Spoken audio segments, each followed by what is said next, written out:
চোখে আঙুল দিয়ে দেখিয়ে দিয়েছে জুলাই অভ্যুত্থান এখনো শেষ হয় নাই। আজকে নুরুল হক নূর ভাইয়ের উপরে যে বেকারজনক এবং বর্বর হামলা হয়েছে সেটার তীব্র নিন্দা জানাই এবং এই হামলা আজকে আমাদের চোখে আঙুল দিয়ে দেখিয়ে দিয়েছে জুলাই অভ্যুত্থান এখনো শেষ হয় নাই। গত বছর জুলাই আগস্টে আইন শৃঙ্খলা বাহিনী যেভাবে নিপীড়ন করেছে আজকে সেই একই কায়দায় এই হামলা হয়েছে। যারা দোষী তাদের দ্রুত বিচার আমরা দাবি করি, দ্রুত তদন্ত করে সুষ্ঠু বিচার দ্রুততম সময়ের মধ্যে করতে হবে এবং আইন শৃঙ্খলা বাহিনীর সংস্কার হতেই হবে। জুলাই এখনো শেষ হয় নাই, সংস্কার হওয়ার আগ পর্যন্ত জুলাই চলবে। জিন্দাবাদ। গত কয়েক সপ্তাহ যাবৎ যখন জুলাই যোদ্ধাদেরকে অভিনেতা বলে সংজ্ঞায়ন করা হচ্ছে, গত কয়েকদিন যাবৎ জুলাই অভ্যুত্থানকে কালো ছায়া বলে এই জুলাইকে নাই করে দেওয়ার যে ষড়যন্ত্র চলছে তারই একটি নমুনা এবং ট্রেলার শো আজকে ডাকসুর সাবেক বিপি জনাব নুরুল হক নূরের উপর ন্যাক্কারজনক হামলার মধ্য দিয়ে আমরা দেখেছি। এটা নিছক কোনো ঘটনা নয়।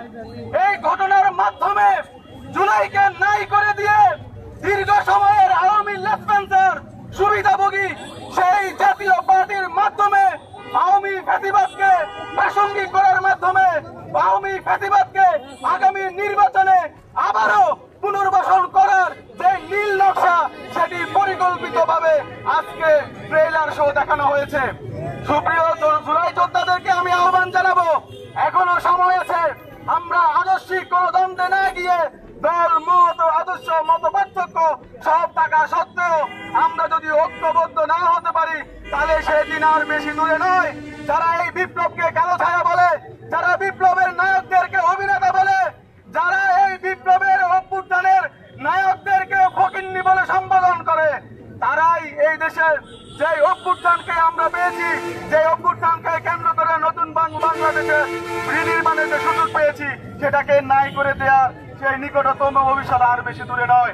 এই জন্য আমি উদাত্ত আহ্বান জানাবো আজকে এনসিপি সহ সকল মত দল বলের এবং বিপ্লবের পক্ষ শক্তিগুলোকে ঐক্যবদ্ধ হয়ে এই জুলাই বিরোধীদেরকে রুখে দিতে হবে। ধন্যবাদ সবাইকে।